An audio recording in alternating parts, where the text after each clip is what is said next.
people glorious and arrogant, valiant and headstrong.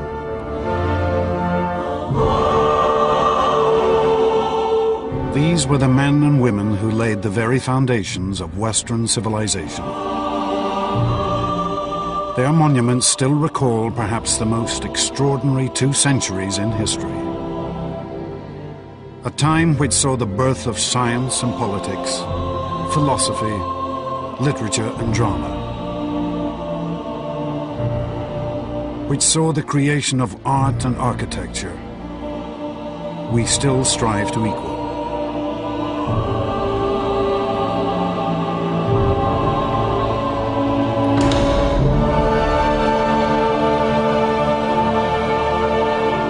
And the Greeks achieved all this against a backdrop of war and conflict. For they would vanquish armies, navies, empires many times their size, and build an empire of their own which stretched across the Mediterranean. For one brief moment, the mighty warships of the Greeks ruled the seas, their prosperity unequaled. These achievements which still shape our world, were made not by figures lost to time, but by men and women whose voices we can still hear, whose lives we can still follow. Men such as Themistocles, one of the world's greatest military generals. Pericles, a politician of vision and genius. And Socrates, the most famous philosopher in history.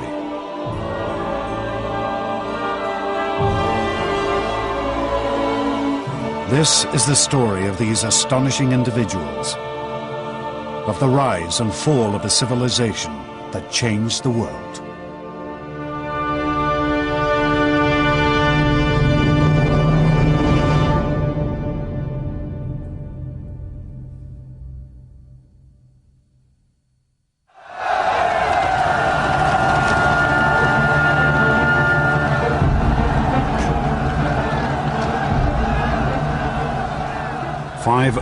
BC, 5 centuries before the birth of Christ. In a town called Athens, a tiny city in mainland Greece, pandemonium ruled the streets. The ordinary people had turned on their rulers, demanding freedom from centuries of oppression.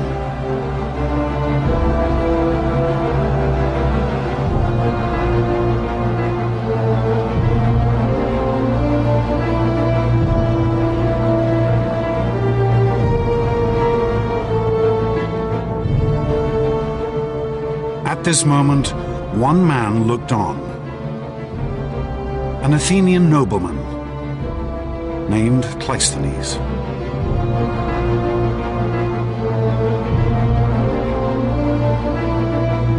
Cleisthenes had been brought up from birth to be a ruler, to look down on these common people with contempt. But this one night would be a turning point. In his life, in the history of Greece, and in the history of civilization.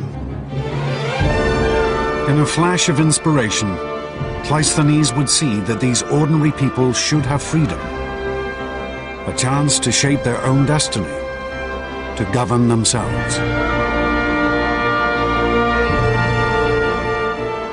And with this decision, Cleisthenes would set his fellow Greeks on the path to empire.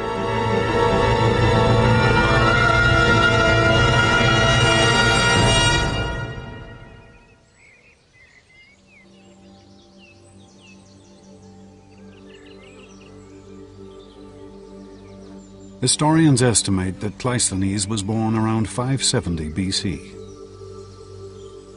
He was hardly the type to become a man of the people, for he had been born into one of the richest families in Greece, his home a palace by the standards of the day.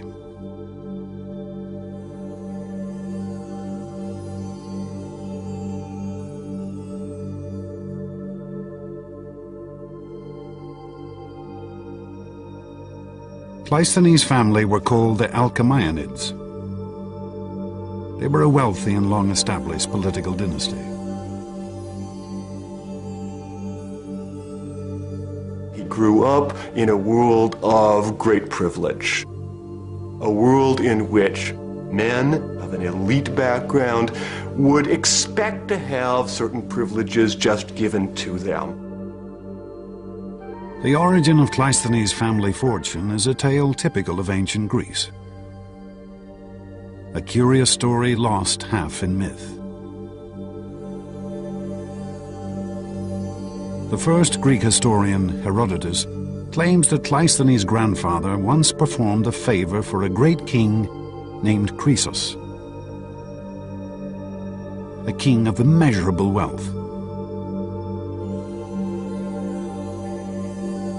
In return, he was told he could take a gift of gold dust from Croesus' treasury. But according to Herodotus, Cleisthenes' ancestor couldn't restrain himself just to loading up his pockets. He stuffed every orifice of his body, his ears and his mouth, with shimmering gold dust, and then poured more over his head and hair. And Herodotus writes that King Croesus was so amused by this bravado that he let him take all the gold he was carrying and as much again.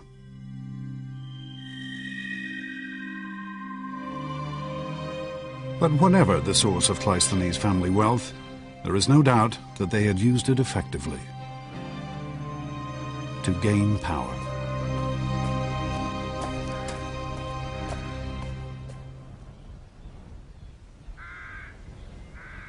From his earliest days, the young Cleisthenes was taught that he was an aristocrat, ancient Greek for a member of the ruling class. In the 6th century BC, these aristocrats controlled everything that happened in Cleisthenes' hometown, a small settlement called Athens.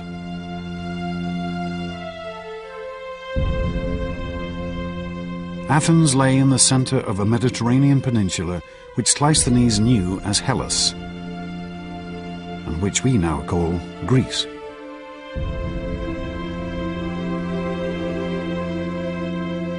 In the days of Cleisthenes' youth, it would have seemed impossible that this city would soon rule an empire. It certainly is not what we'd call a city. Forget Manhattan.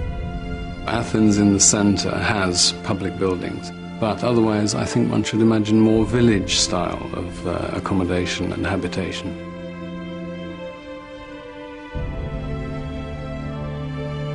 The town was built around the Acropolis, a steep-sided outcrop of bare rock, a stronghold from which the Athenians could fend off the attacks of their neighbors.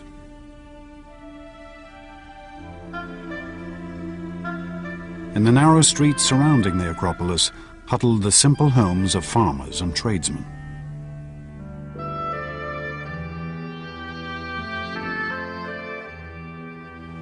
Most of the houses, perhaps mud brick.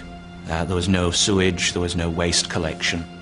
We would find it very much like wandering through a third world village.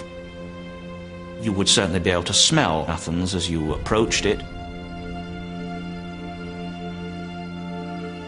For men, life was passed working in the fields or in basic crafts.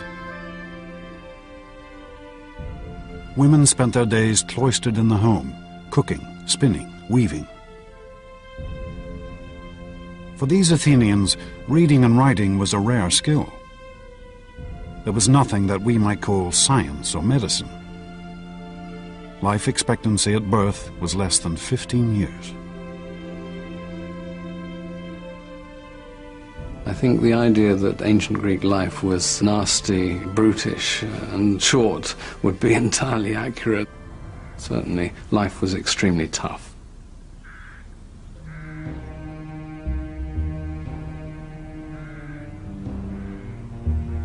This was no society of equals. The common Athenians lived under the yoke of the aristocrats, men such as Cleisthenes' father. The traditional political milieu from which Cleisthenes arose was one in which all effective political power was being dominated by a relative handful of people. The possibility that the ordinary people of Athens would actually matter was the furthest thing from the mind of the traditional Greek elites. For the Greek writer Aristotle, this was a world riven by injustice. The whole country was in the hands of a few people. The hardest and bitterest thing for the masses was their state of serfdom. Not that they weren't discontented with anything else, for to speak generally, they had no part nor share in anything. Athens was, in a sense, turned against itself. You had one part of the population, the aristocratic elite, holding power at the expense of the rest of the citizen population.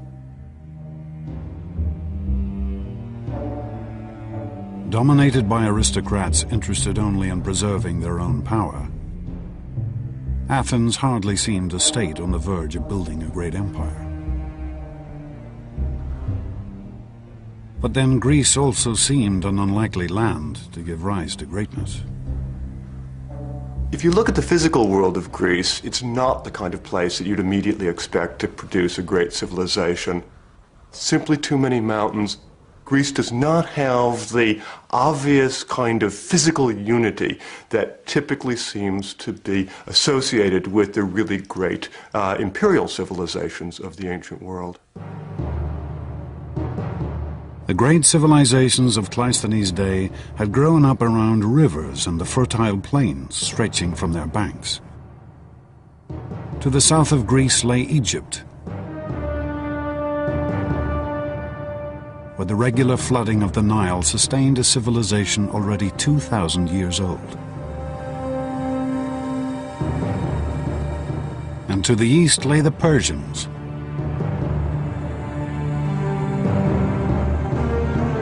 at the heart of their empire lay the Tigris and Euphrates rivers.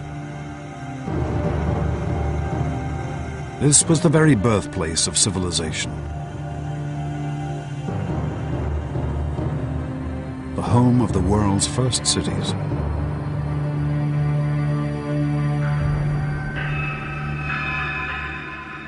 But mainland Greece had no great open plains. This was a landscape riven by mountain ranges.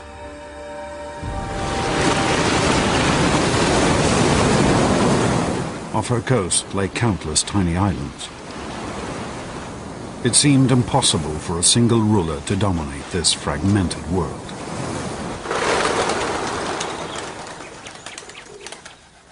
Instead, Greece was divided into countless tiny nations called city-states, each fiercely independent, each with its own culture and history. In Cleisthenes' time, there were over 1,000 of these city-states, jostling with each other for land and power. They never were politically unified, or at least in the classical period, never politically unified. And indeed, each individual Greek city-state, each polis, sought to maintain its own independence, sometimes successfully, sometimes unsuccessfully. In the early 6th century, Athens was not nearly the most powerful or important of these tiny nations. Argos had stood for over 1,000 years. Her citizens were able to trace their history back to the mythical days of the Trojan War.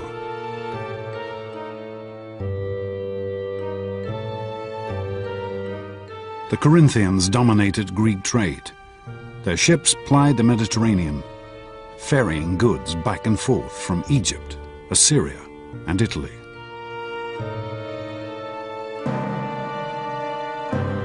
But there was one city-state which had military power, which appeared that it might come to dominate all of Cleisthenes' Greece. In the south of Greece, around the reed beds of the river Eurotas, lay the city-state of Sparta.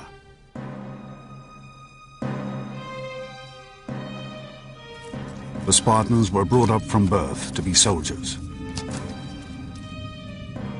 raised in the field, separated from their families, their lives structured around discipline and war.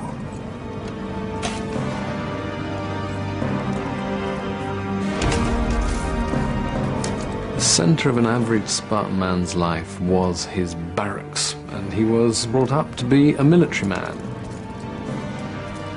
The Spartans lived a life stripped of comforts, with few possessions apart from their weapons, and their cloaks dyed red to conceal their or their victims' blood. Spartans were brought up to put up with anything, and all sorts of stories, the best being of a visiting Sybarite visiting Sparta, eating the local food and saying now he understood why the Spartans were so willing to die, because death was as nothing to eating their food. The Spartans were ruthless expansionists. By Cleisthenes' time, they had conquered all of the surrounding regions, more than 4,000 square miles. And they had reduced these conquered populations to a slave class known as the Helots. The Helots were forced to work in the fields for their Spartan overlords, and they were ruled with an iron fist.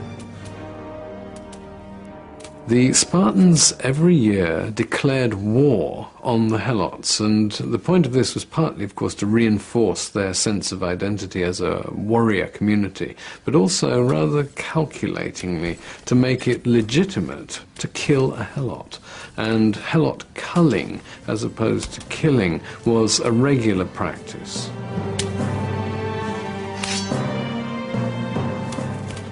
If there was any part of Cleisthenes' Greece that looked like it might build an empire, it was Sparta. For the rest of the Greeks, they were a threat, always on the horizon.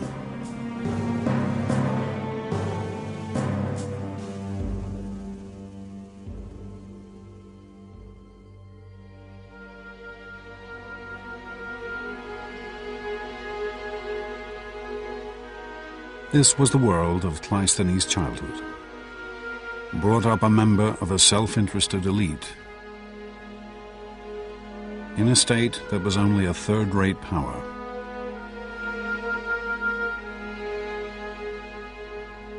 It was an unlikely beginning for the man who would set Greece on the path to empire.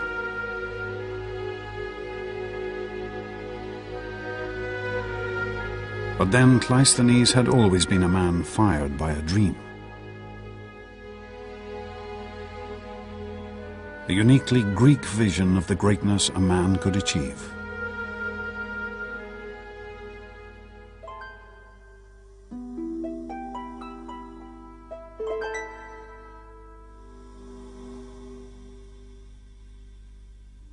If there was one thing that inspired Cleisthenes and his fellow Greeks, it was their stories, ancient tales and myths.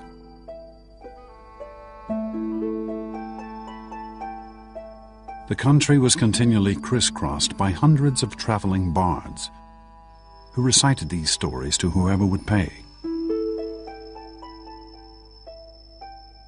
These were people who, in an age without writing, had memorized over 1 million lines of poetry. It's very easy to underestimate the power of the human memory when we live in a culture like ours, which has so many means for recording things. Before the Greeks got the alphabet, they seem to have been able to remember vast tracts of poetry and pass it on over the generations in a quite remarkable way. These travelling bards would have regularly visited the Athens of Cleisthenes' childhood, and their stories would have influenced and shaped him from his earliest days.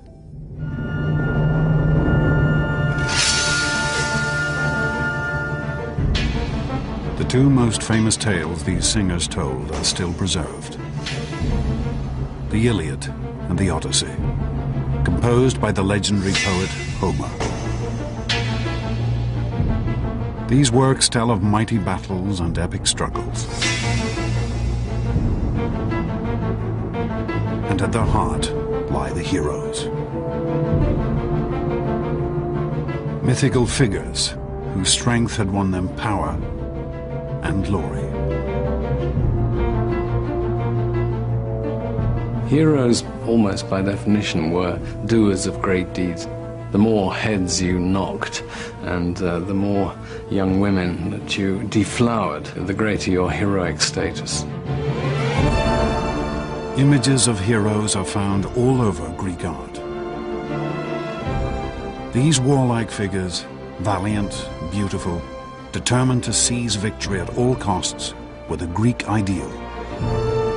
The heroic ideal was absolutely central for the whole world of Greek culture. Heroes were terrific achievers, and one might hope to achieve heroic status by modeling oneself on the deeds of, for example, Achilles. Achilles was the archetypal Greek hero. As a child, he had been offered the choice between a long, ordinary life or a brief burst of glory in the battlefield. Achilles' choice had been an early death and eternal fame.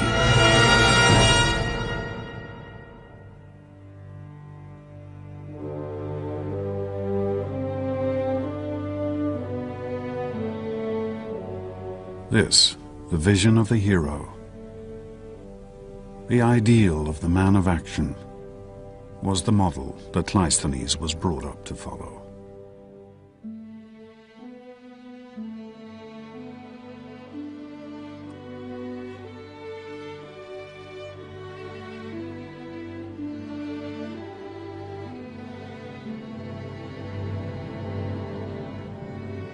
To pursue a life of greatness and glory, won through strength and valor.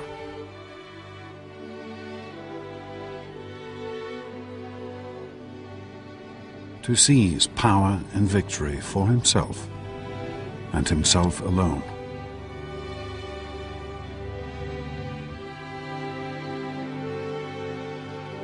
To become a real-life hero.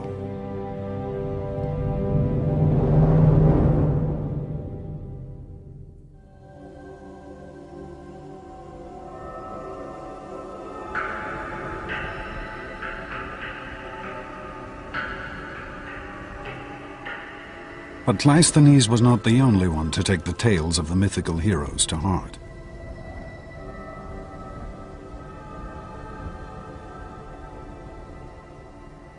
There's a big change in the middle of the 6th century when one man seizes control of the government as what the Greeks called a tyrant.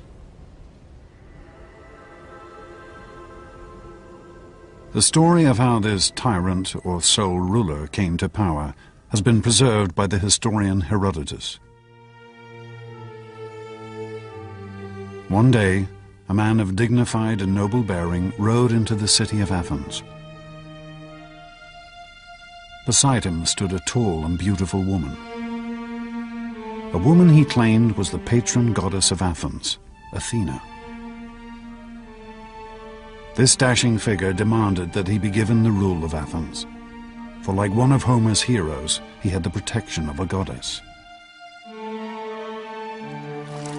Surprisingly, he was welcomed by the Athenians as their new ruler, despite the fact that the goddess was simply a particularly tall girl from a neighboring village. And the heroic figure was an ordinary man called Pisistratus, Cleisthenes' own brother-in-law.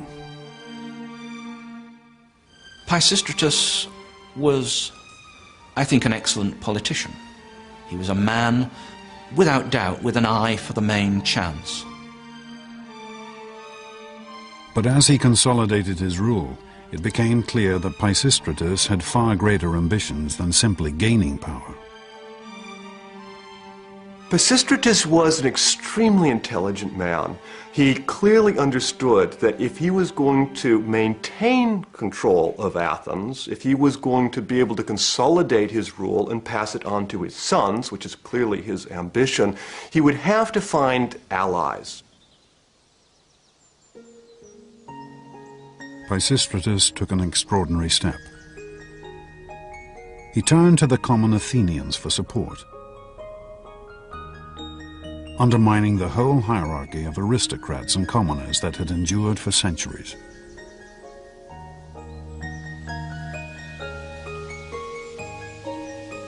Pisistratus reduced taxes and introduced free loans to allow the people to build up their farms.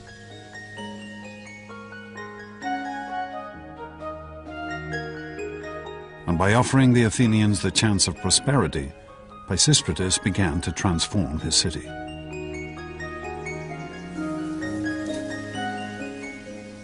With the rise of Pisistratus, we start to see the success of agrarianism accelerated at Athens.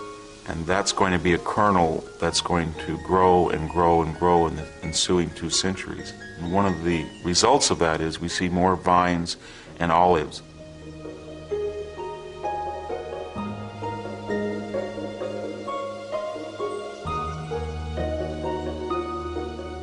Olive trees manifest themselves in every aspect of Greek culture. Economically, they allow people to have cooking oil, they allow people to eat olives, they allow people to use lubricants, soap, fuel, so it's a very valuable economic commodity.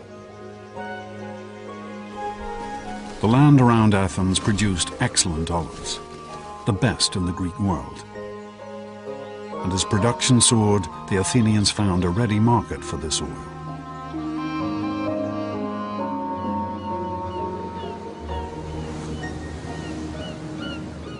Not only in the other Greek states, but across the sea, in Egypt and Phoenicia, Persia and Assyria. For Athens was ideally situated to export to the entire eastern Mediterranean. Greece is in the middle of an extraordinary grouping of ancient civilizations. It's bounded on the east by the great Persian Empire, on the south by the age-old civilization of Egypt, on the west the Etruscans and the Romans. Greeks were scattered. Plato has a rather nice phrase, like ants or frogs round a pond. The eastern Mediterranean was the greatest marketplace of the ancient world. It seemed that everyone had something to sell. Grain from Scythia, salt fish from the Black Sea, wine from the great vineyards of the island of Chios, gold, silver, art and finery from Egypt. And everyone was willing to trade for Athenian olive oil. As goods flowed in and out of the Athenian harbor, the Athenians found their wealth and prosperity on the rise.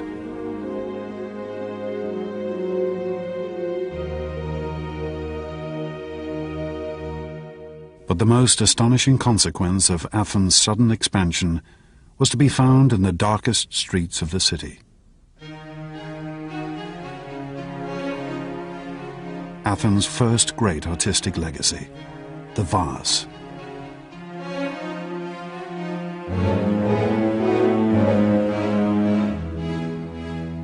I think what's fascinating about the pottery is that in its own time, it wasn't a big deal artistically. What was inside the pots was almost invariably worth more than the pot itself.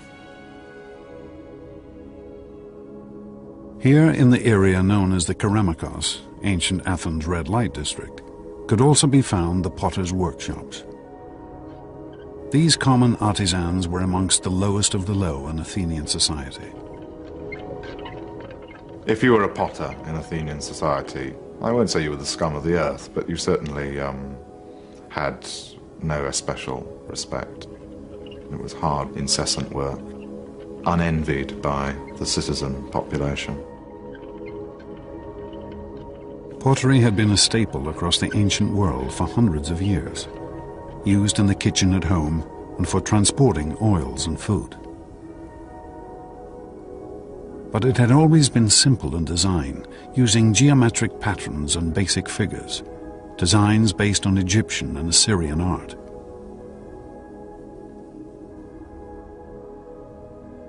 But Athenian potters, as they decorated their work, began to develop a whole new style of painting. A freshness and a naturalism never before seen. A style still astonishing today. It's now become almost commonplace for a Greek vase on the modern antiquities market to fetch millions of dollars or pounds. And if the makers of those vases had any idea of what we were shelling out for them, their graves would spin with either resentment or just absolute hilarity. These Athenian potters seem to have been motivated not by the idea of producing great art for eternity, but of outdoing each other. On one particularly fine vase, we find the proud comment, "Euthymides, son of Polias, drew this." and then underneath, "And I'll bet Euphronius couldn't have managed it."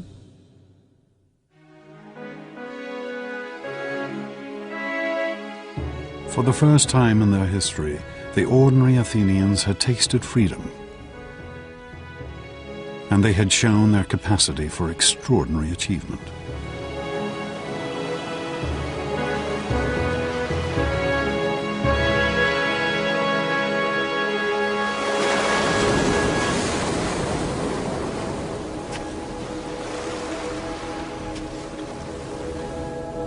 Cleisthenes grew to manhood under Pisistratus' rule.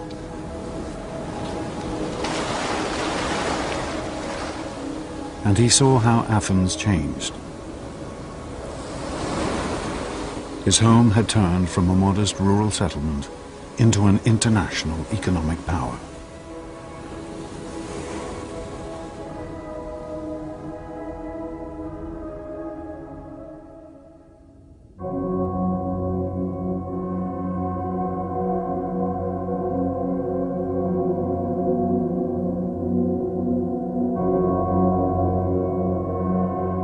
But Pisistratus' rule of benevolent tyranny was not to last forever.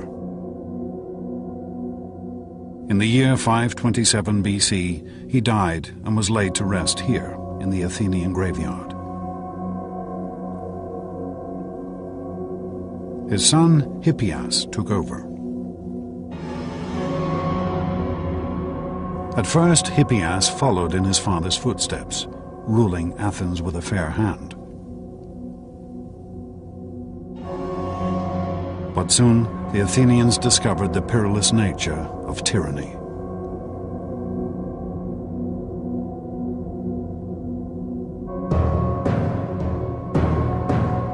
Historians tell us that in the year 514 BC, Hippias' brother was murdered.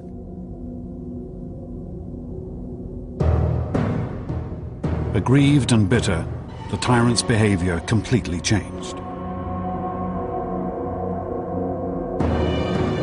Hippias not only executed the murderers, but cruelly tortured one of their wives to death as well.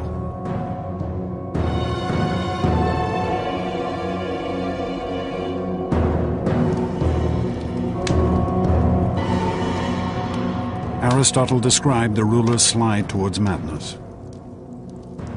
After this, the tyranny became much, much harsher, for Hippias ordered numerous executions and sentences of exile in revenge for his brother. And he became embittered and suspicious of everybody. The freedoms that the common Athenians had gained under Pisistratus were now stripped away. There was now a real tyranny in the modern sense in Athens. Pisistratus had come into power for a cause. His son now had no cause other than self-preservation.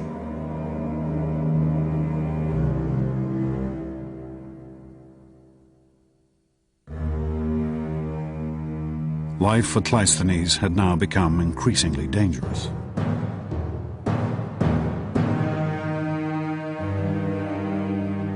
For the paranoid dictator knew that it was from here, from the aristocrats, that the greatest threat to his power could come.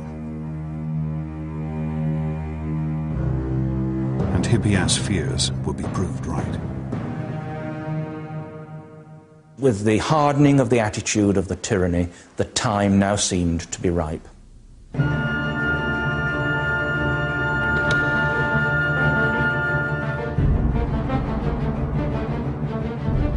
Cleisthenes decided to take his first great gamble. He would try to overthrow Hippias, to gain power for himself and his family. Cleisthenes' ambition to make his mark upon the scene is something that, of course, would have been impressed on him from a very early age. From the stories of the heroes, that they need to succeed and to strike at the right time. For Cleisthenes himself, it would be an achievement. Cleisthenes assembled a conspiracy to overthrow the tyrant. Hippias was trapped in his stronghold, captured and banished from Athens forever.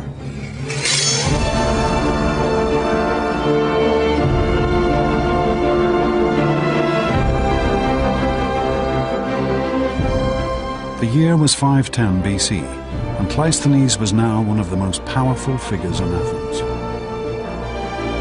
He had lived up to the heroic myths he'd been brought up to follow since childhood.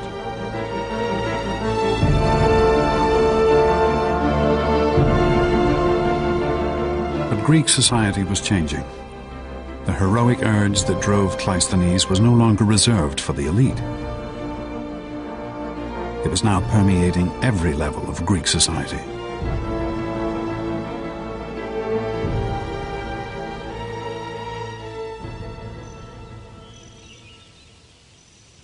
This is Olympia in southern Greece. Here, once every 4 years, men from across the Greek world would gather to compete in a vast contest of athletic skill. This was the ancestor of the modern Olympic Games.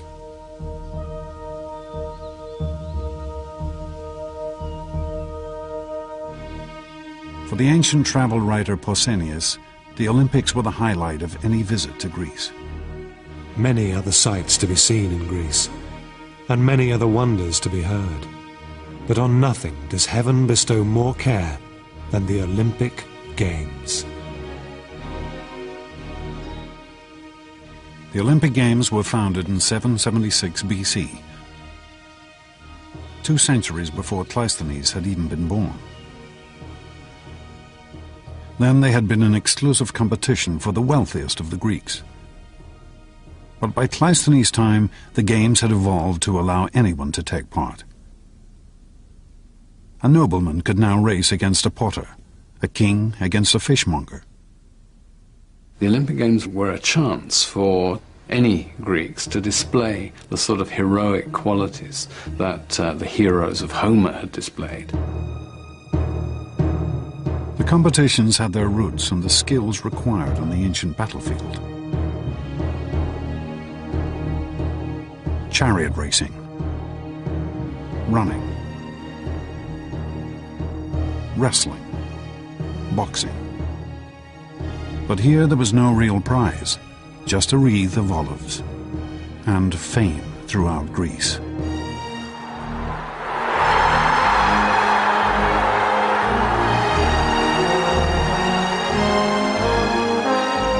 A competitor would be surrounded by the largest gathering of Greeks in peace that he would ever experience.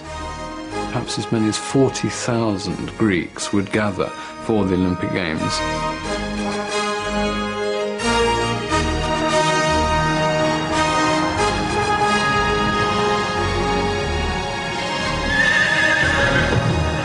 Greeks would travel hundreds of miles to attend the Olympics. And during the festival, the land surrounding the stadiums would be covered with encampments.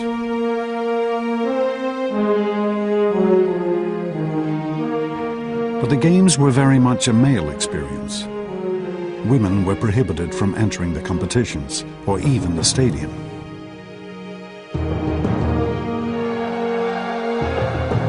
But for the Greek man, whatever his origin or class, to win here would be the highlight of his life. You had, briefly, a moment of glory, of extreme fame, which was what the competitive culture of the Greeks valued so highly. Here the Greeks had perhaps found a civilized way to satisfy the heroic ideal. They had built a meritocracy based on skill and ability, where anyone could win.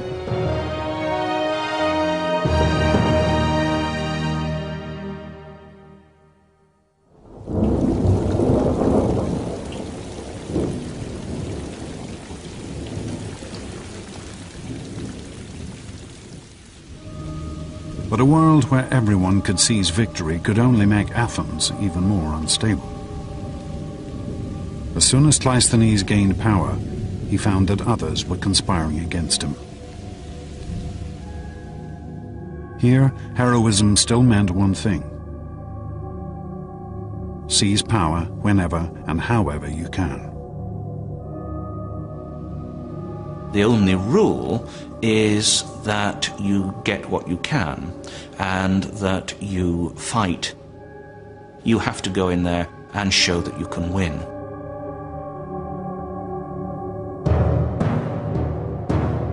The most ambitious of those conspiring against Cleisthenes was a man named Isagoras. Isagoras was another Athenian aristocrat. He too had been brought up to believe that power was his right. But Isagoras also knew that he could not gain power on his own.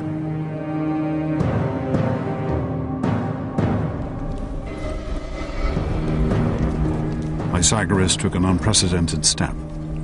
He turned outside Athens for support. He sent a message to the Spartans, Greece's most feared warriors.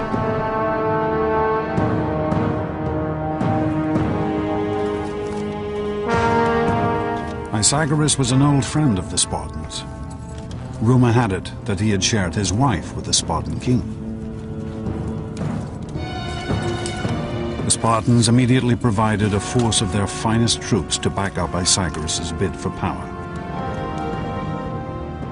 to help him betray his city.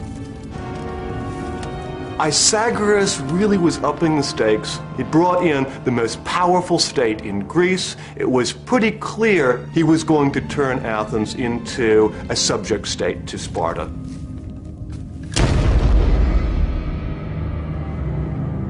With his Spartan force, Isagoras staged a coup, seizing control of Athens.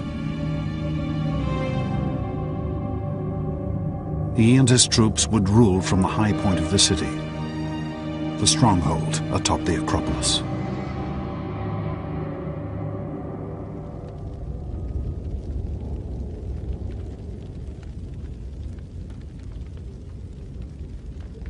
The first targets of the new tyrant were the other aristocrats. Cleisthenes most of all.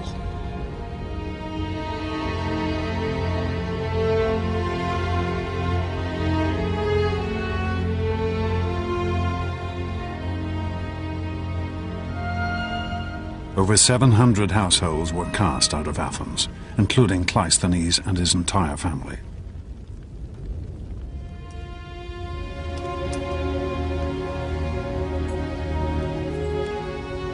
Cleisthenes would leave his city living once again under the hand of a despotic dictator. A dictator who now ruled with the support of the most fearsome power in Greece, the Spartans. For Cleisthenes, all his childhood lessons seemed betrayed.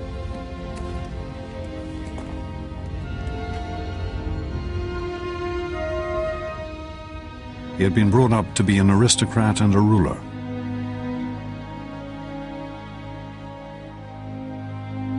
To emulate the mythical heroes. But all this had led to was conflict and feuding, death and exile, power struggles amongst an aristocratic elite.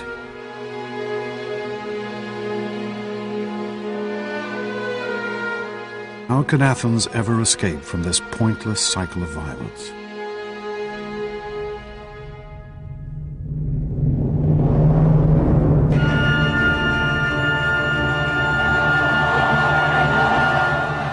But even as Cleisthenes agonized in exile, Athens was rocked by an extraordinary event.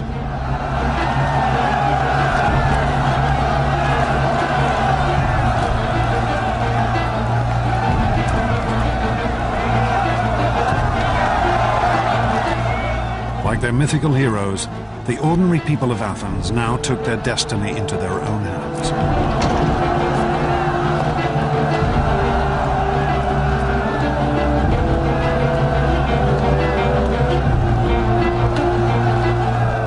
Rose up in revolution.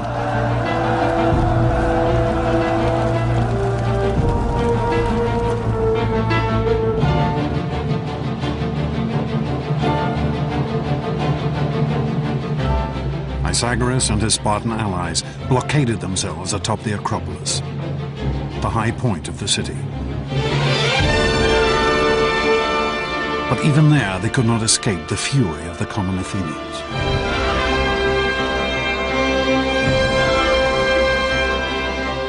For 2 days and nights, Isagoras held out against this extraordinary uprising. Until finally, on the morning of the 3rd day, he was forced to surrender.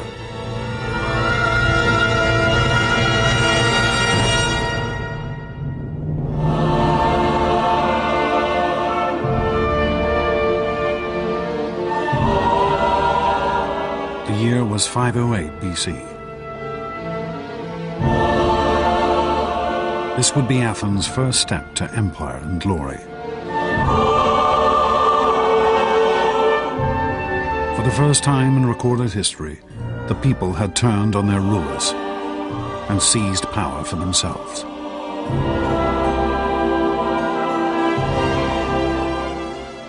Athens at this point is in control of the mob, the ordinary people who had risen up without organized leadership, and then the question is, what happens now? At this new dawn, the Athenian people now turned to one man. A figure whose life, whose experiences and disappointments had given him a unique vision. Cleisthenes was recalled from exile and asked to build a government.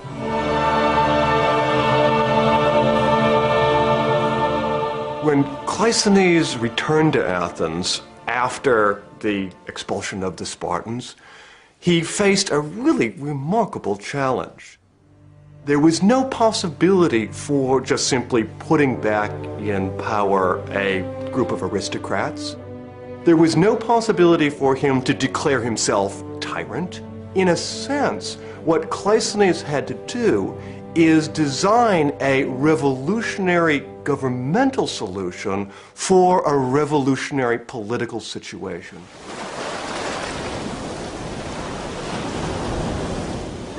For Cleisthenes, the problem was how to give his fellow Athenians the say in their future that he knew they must now have.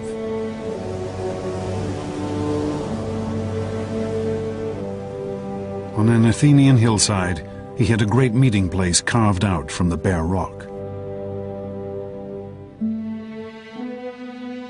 Here, in the shadow of the Acropolis, the citizens of Athens could now gather to discuss the future of their state.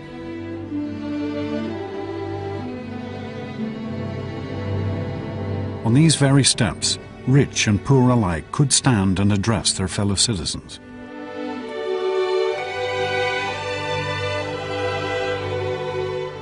This is the ancestor of the British House of Commons, the American Congress, of parliaments across the world. And where government had once been decided by the strength of a sword arm or the thrust of a sharpened spear, Cleisthenes instituted the simple vote. A white pebble for yes, a black pebble for no.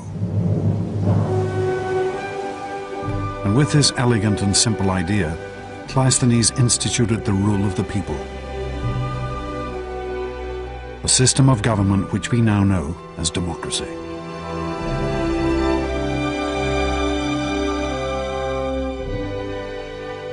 The Great Athenian Assembly would gather every 9 days to vote on issues covering the entire administration of the state, from the raising of taxes to the building of roads,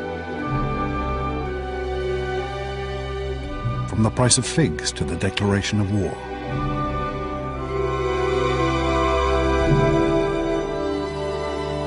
Athenian democracy is a very different sort of democracy from ours. One has a sense, as an Athenian citizen, that you really can make a difference. There is no us and them. There is no government separate from the ordinary Athenian citizen body. They are the government. Democracy represented a sharp break. An originally elitist, heroic culture was now turned on its head, and the idea was that even ordinary Greeks who weren't aristocratic, who were not rich, could be, as it were, heroes in politics.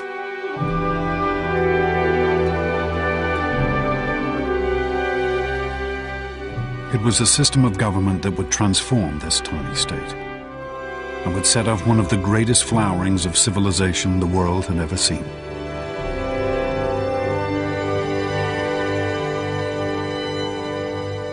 It's not just an accident that you had democracy and you had this tremendous flourishing of culture. I think that democracy really does, in a very real way, unleash, make possible potentials within human societies that are very unlikely to be unleashed, to be made actual in any other way. The Athenians would take what had been the greatest achievements of the ancient world and transform them. They would take the monumental pyramids and temples of the Egyptian pharaohs and with them build an architecture of grace and splendor. They would take the myths and tales of the traveling bards and transform them into theater, entertainment for a whole city. And the great stone sculptures of Assyria and Egypt would be remade with an intimacy and emotion that still touches us today.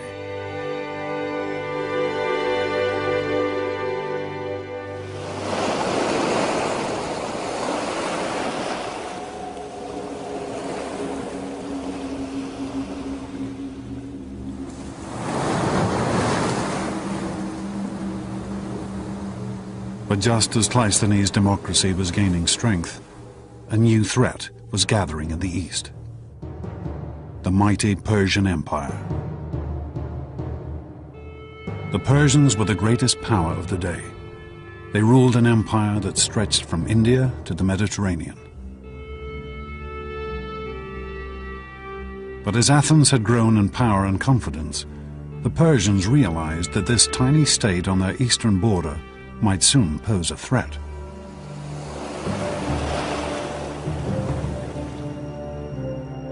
They mobilized a force of 30,000 men to invade Greece immediately.